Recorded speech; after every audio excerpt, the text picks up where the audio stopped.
Oh, fucking A! Fucking assholes.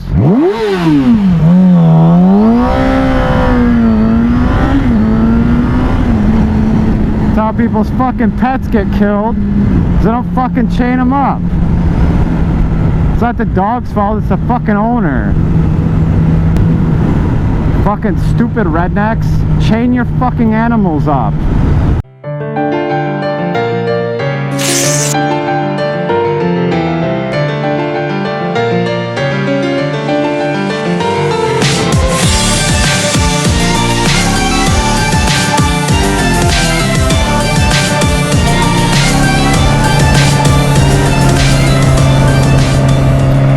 Hey guys and girls, just a quick subject that I wanted to touch on. I'll try to get through this as quick as possible. Being that I am from New York, I do have the ability to talk kind of fast, so it depends if my thought process can keep up with what I'm trying to actually talk about. I know it's really highly debated on the internet as far as what kind of motorcycle you should start on. And I just wanted to present a logical explanation of why you should start on a 250cc or even like a 300. I know Ninja makes a 300 now. They have the CBR 250R. And there's multiple reasons why you'd want to start on a smaller displacement bike. And I guess the simplest analogy is if you had somebody that just got their driver's license for a car, let's say, would it be smarter to start that person off in something like a, I don't know, a Toyota Corolla, or would you hand that person a Ferrari? Not only is it just the difference in price, it's the difference in horsepower and how demanding one machine is going to be over another. A 250cc it's not nearly as powerful as a 600 or a 1000, which to a new rider forces you to resist the temptation to abuse the throttle when you don't know what the hell you're doing yet. Another thing is, if you have a 250, you can buy them online for like almost nothing, like $2 grand, and if you dump it or tip it over, it's not really a big loss because you didn't piss away $11,000, $14,000 on it. And another good reason is, I mean, just, you got to think about it this way. If you're just starting out riding a motorcycle, you're basically learning how to drive all over again, because you might think, oh, well, I've had a car for the last 15 years, past 20 years, whatever. A motorcycle is a different animal than a car. It requires different things. A car, if you want to go left, you just steer left. If you want to go right, you steer right. A motorcycle, it's different. If you want to go left, you got to steer right. The braking is different. The way that you lean into a corner instead of being used to the weight of your body being thrown away from the corner. It's all just very new and foreign to someone, and especially since most people in the United States, or in the world I should say, drive automatic transmission, getting used to using a clutch and having to keep an eye on your RPMs or just listening to the sound of the motor can also be a very big challenge. So if you're trying to do this on a bike that's only got, let's say, 20 to 30 horsepower, okay, like the Honda or the Ninja, it's a lot easier to deal with. It's a lighter bike. It's going to be way more nimble. It's going to be way more forgiving.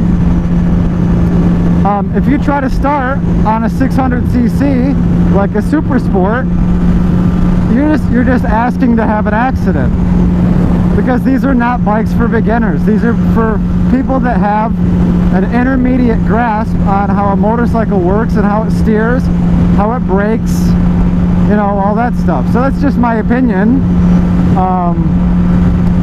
I know that in certain countries you are not even allowed to start on anything over a certain horsepower limit. Somebody can correct me if I'm wrong in the comment section, but I believe it's in the United Kingdom.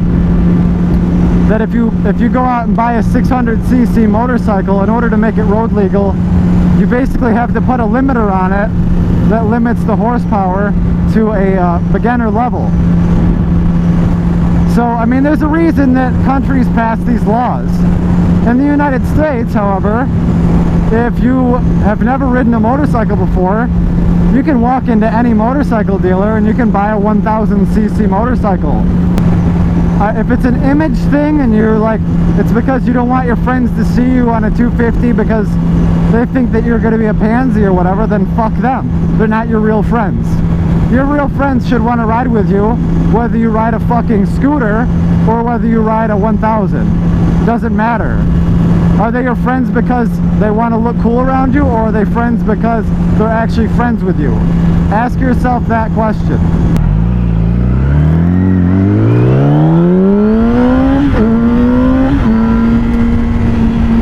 See this dude in the truck up here? That's my friend Patrick. He's just waving at me. So I gotta catch up to this fucker now.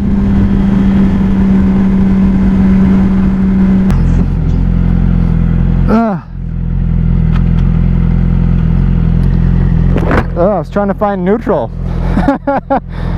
What's going on? I'm going to a girl's house. Going to a girl's house? Yeah. Oh, she lives right there? Is that your girl in the bikini? Yeah. Pound it. See a new addition on the back? Is this a diesel? Yeah. I don't think I've seen anything of this truck.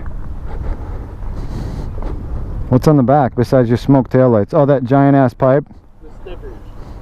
Sticker. Oh yeah, I saw that. She wants the D. Jesus fucking Christ. Where did you find that shit? A Duramax form.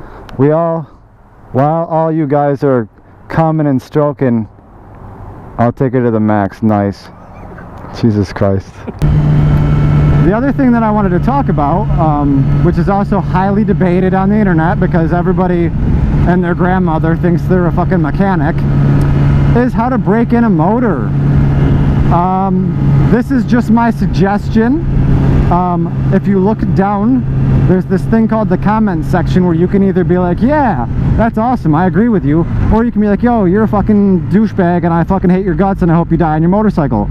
Either one's fine. I mean, even if you don't like my videos and you come here just to shit talk, well, thanks for the views.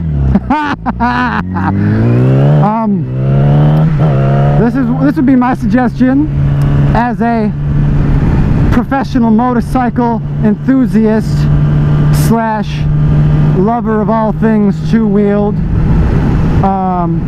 My suggestion would be to follow the manual of your motorcycle. And a lot of people are going to be like, well, my manual is gay because there's this big conspiracy by the companies and they want you to wreck your motor because they want you to buy a new bike every 5 years. Bullshit. Come on. Use your fucking head. If a motorcycle company had the reputation of having motorcycles that only lasted 5 years, they would not be in business very long. I'm sure you've all seen the page on the internet by this jackass called Moto Man that tells you to break in your engine by running the piss out of it, more or less. I mean, there's more specifics than just, you know, run the piss out of your bike. But that's not the way to do it. Just do it the way the manual says. If it says for the first 600 miles or first 1,000 miles, whatever, if it says to keep the RPMs low, if it says not to throttle it very hard, whatever, just do what the manual says. Because a lot of people think, oh well, you need to stomp on it so your rings will seat properly. Well, they're gonna anyway. I mean, these fucking motorcycles, these new ones are not, they weren't made in the motherfucking 70s. The tolerances are so goddamn tight on them. What the fuck are you doing, dude?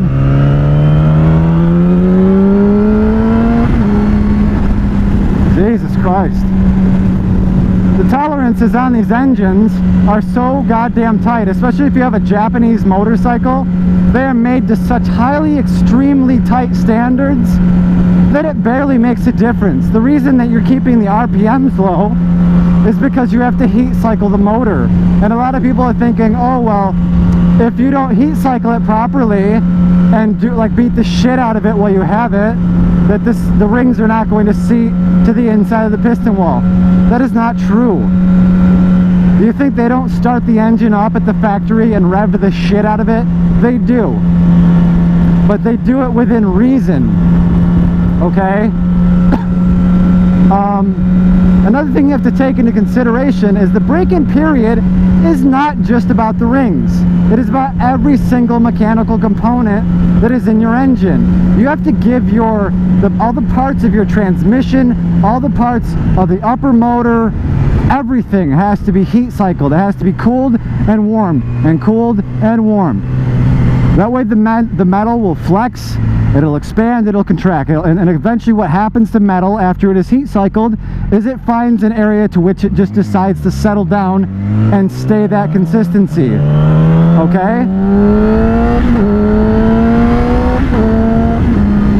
So taking a brand new motorcycle out and beating the shit out of it is a good way to create an engine that, yeah, you might gain 2 horsepower, but the longevity of that motor is fucked forever. Because they're just not meant to be broke in like that. That's why the manufacturer, okay? Because believe me when I say this is a Yamaha. The people that designed it, okay, at the Yamaha factory, the Yamaha engineers, the Yamaha technicians, these people know way more about their bike than you do, than Moto Man does, than anyone does. Because they fucking built it. Okay? So, just listen to what they say. I actually cannot believe that there's conspiracy theories out there. People saying, oh, the manufacturers don't want you to break it in the right way. They don't want you to know how you should really break it in because they want it to break, you know, they want the motorcycle to only last 5 years. That's such horse shit. There's no way a manufacturer as big as Honda or Yamaha or Suzuki or Ducati or whatever, they're not going to purposely misguide you in the fucking user's manual and say, oh, break the motorcycle in this way, and then they're all back in some room going, ha ha, that fucking idiot's actually listening to the manual. I can literally go on the internet tomorrow and I can make a Facebook page. Just create a new page called How to Break In Your Motorcycle Tires. I think we all know that if you get brand new tires, the last thing you want to do is go putting your bike over at a 50-degree lean angle on brand new tires, because they have to be scrubbed in, okay, which means you get that layer off of it of either mold release or oil or grease or whatever the hell's on them that makes them shiny. You have to get that shit off. If I made a website tomorrow called How to Break In Your Motorcycle Tires, and I literally put on there, you have to bury them in your front lawn in dirt for 2 weeks, there would be somebody out there that would do it. Someone somewhere out there would do it, and then they would tell all their friends, oh my god, I just found out this huge secret about how to break in your motorcycle tires by putting them in dirt. The moral of the story is just because it's on the internet doesn't make it true. That is like the golden rule of modern age, where everyone thinks that they have to go on the internet to get everything from information. Now, if you read something on a forum and you have 50, 60 guys that agree with that opinion, it's probably true. Okay? Because if the majority agrees, that means the majority has probably tested it out.